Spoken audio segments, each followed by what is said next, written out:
സുഗമോദേവിയിലെ സണ്ണിയും നമുക്ക് പാർക്കാൻ മുന്തിരിത്തൊപ്പിലെ സോളമനെയും ഒക്കെ ആരാധിച്ച് നടന്ന ഒരു കിറുക്കി പെണ്ണ് ഞാനങ്ങനെ ഞാൻ പറഞ്ഞല്ലോ, ഒരു പ്രത്യേക സാഹചര്യത്തിൽ 1.5 ആഴ്ച പരിചയമുള്ള ഒരാളെ വിവാഹം കഴിക്കുകയാണ്. 2 ജാതിയാണ്. അദ്ദേഹത്തിനന്ന് ജോലിയില്ല. അപ്പം ഞങ്ങൾ ജീവിതം തുടങ്ങി. ആദ്യ ആഴ്ചകളിൽ തന്നെ അദ്ദേഹം അതിന് മുമ്പ് താമസിക്കുന്ന വീട് ഒഴിഞ്ഞപ്പോൾ അതിൻ്റെ അഡ്വാൻസ് തിരിച്ചു ചോദിച്ചപ്പോൾ അദ്ദേഹം ചോദിച്ചില്ല, എന്നെക്കൊണ്ട് ചോദിപ്പിച്ചു. അപ്പോൾ അതിൻ്റെ ഉടമസ്ഥൻ എൻ്റെ ഭർത്താവായിരുന്ന ആളുടെ വീട്ടിൽ വിളിച്ചിട്ട് പറഞ്ഞു, നിങ്ങളുടെ മകനൊരു പാവമായിരുന്നു, എന്തായാലും വന്ന് കയറിയ ആൾ ഇത്തിരി ഷിമിട്ടി തന്നെ എന്ന് പറഞ്ഞു. അത് കഴിഞ്ഞ് അടുത്തൊരു വീട്ടിലോട്ട് നമ്മൾ കയറി താമസം ആരംഭിച്ചു. അവിടെയെന്ന് വെച്ചാൽ അവിടുത്തെ ചേച്ചി മോന് മാത്രമേ ഉള്ളൂ. ചേച്ചിയുടെ ഹസ്ബൻഡ് ദുബായിലാണ്. അപ്പോൾ ചേച്ചി താഴെ, അവരാണല്ലോ ഓണർ, താഴെയാണ്, ഞങ്ങൾ മുകളിലാണ്. കുഞ്ഞുണ്ട്, മോള് അപ്പോഴത്തേക്ക് മോളായി, അവൾക്കൊരു 1.5-2 വയസ്സ്. അപ്പം അവൾ ഈ ചോക്ക് കൊണ്ടൊക്കെ അല്ലെങ്കിൽ പേന കൊണ്ട് മതിൽ കുത്തി വരയ്ക്കുന്ന ഒരു സമയം പരമാവധി ശ്രമിക്കും. എന്നാലും അവളെ നമുക്ക് കുഞ്ഞുങ്ങളെ ആ പ്രായത്തിൽ നിയന്ത്രിക്കരുത് എന്നാണ് എൻ്റെ ഒരു ആഗ്രഹം. സ്വന്തം വീട്ടിൽ, മറ്റൊരു വീട്ടിൽ ഞാൻ ചെയ്യാൻ സമ്മതിക്കത്തില്ല. ഇത് വാടക വീട്. അപ്പം ഞാൻ ആലോചിക്കുന്നത്, പോകുമ്പോൾ ഞാനത് പെയിൻ്റ് അടിച്ച് കൊടുക്കും. അപ്പോൾ ചേച്ചിയുടെ രീതി എങ്ങനെയാണെന്ന് വെച്ചാൽ, ചേച്ചി ബെല്ലടിക്കും, തുറക്കും. ചേച്ചി ഇങ്ങനെ കയറി അകത്തോട്ട് വരും, ടെറസിൽ പോവും, മുരിങ്ങിക്ക പുളി ഒക്കെ ഏൽപ്പിച്ചും നമ്മളുള്ളപ്പോൾ തിരിച്ചതേപോലെ ഇറങ്ങി വരും. ഓക്കെ, അത് നല്ലത്. ഓക്കെ, അത് നമ്മൾ ഏതവസ്ഥയിലാണെങ്കിലും ചേച്ചി ബെല്ലടി നേരെ അങ്ങനെ കയറിപ്പോവും. ചേച്ചിയുടെ വീടാണ്, വാടകയ്ക്ക് കൊടുത്തിരിക്കുന്നു എന്ന് ചേച്ചി മറന്നു പോന്നു.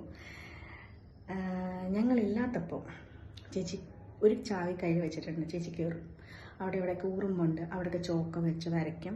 പിന്നെ ഇതൊക്കെ ഇതിൽ എന്തൊക്കെ ചെയ്തിട്ടുണ്ട് അത് ഇതൊക്കെ നോക്കി വയ്ക്കും. എന്നിട്ട് ഞങ്ങൾ വരുമ്പോൾ പറയും.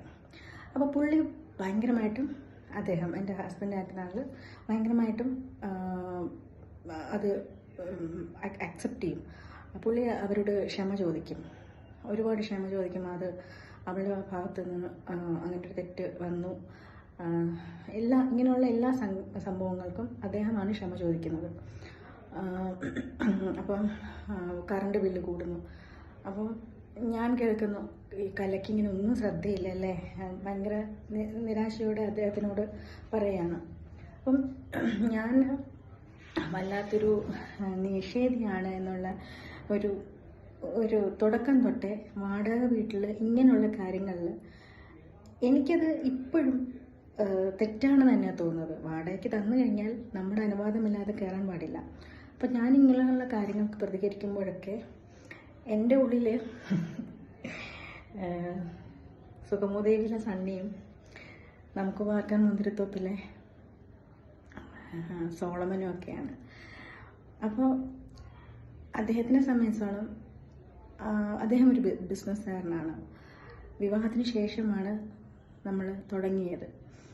അപ്പോൾ ദീപസ്തംഭം മഹാശര്യം, നമുക്കും കിട്ടണം പണം എന്നുള്ളൊരു, അത് എല്ലാ ബിസിനസ്സുകാർക്കും അങ്ങനെ ആയിരിക്കും. ഞാനാണെങ്കിൽ എനിക്കത് സെൽഫ് റെസ്പെക്റ്റാണ്. മറ്റുള്ളവർക്ക് ഈഗോ എന്ന് തോന്നും, പക്ഷെ എനിക്ക് സെൽഫ് റെസ്പെക്റ്റാണ്.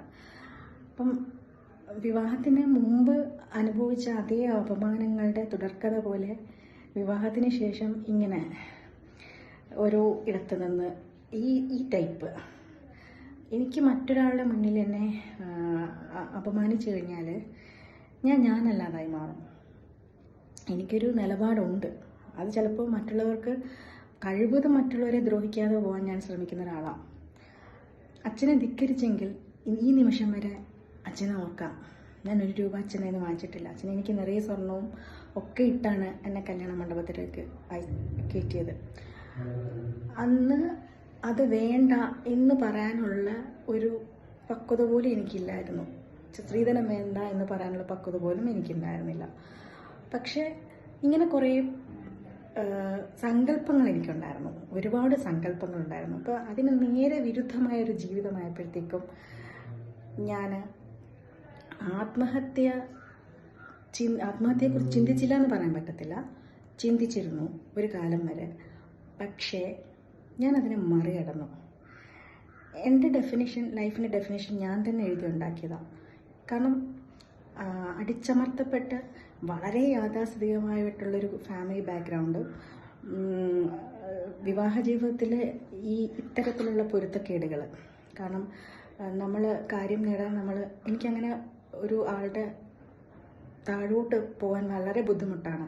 അത് പേഴ്സണൽ ലൈഫിലാണെങ്കിലും പ്രൊഫഷണൽ ലൈഫിലാണെങ്കിലും. അതുകൊണ്ട് തന്നെ ഞാൻ പലപ്പോഴും നമ്മുടെ ഇപ്പോഴത്തെ പിള്ളേരുടെ ഭാഷ പറഞ്ഞാൽ എയറിൽ നിൽക്കാന്ന് പറയുമല്ലോ, പ്രൊഫഷണൽ ലൈഫിൽ എയറിൽ നിൽക്കാറുണ്ട്.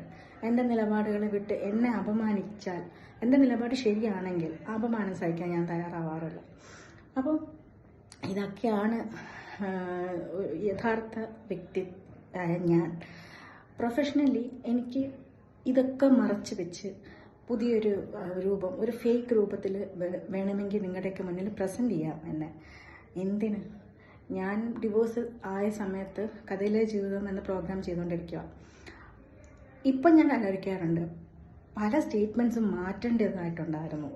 ഇപ്പം കാരണം അന്ന് കണ്ട ലോകമല്ല ഇപ്പം കാണുന്നത്. മാറ്റങ്ങൾ നമുക്കിങ്ങനെ വന്നുകൊണ്ടേയിരിക്കും. ലോകത്തിന് മുന്നിൽ നമുക്ക് നമ്മളെ തുറന്ന് കാണിച്ചുകൊണ്ട് ഒരു പരിധിവരെ വലിയ തെറ്റൊന്നും ഉണ്ടെന്ന് ഞാൻ വിശ്വസിക്കുന്നില്ല. പൊതുജീവിതമുണ്ട്, സ്വകാര്യ ജീവിതമുണ്ട്, രഹസ്യ ജീവിതമുണ്ട്. പൊതുജീവിതവും സ്വകാര്യ ജീവിതവും തുറന്ന് കാണിക്കുന്നതിന് ബുദ്ധിമുട്ടുണ്ടോ? ഇല്ല. രഹസ്യ ജീവിതം അതങ്ങനെ ഇരിക്കട്ടെ.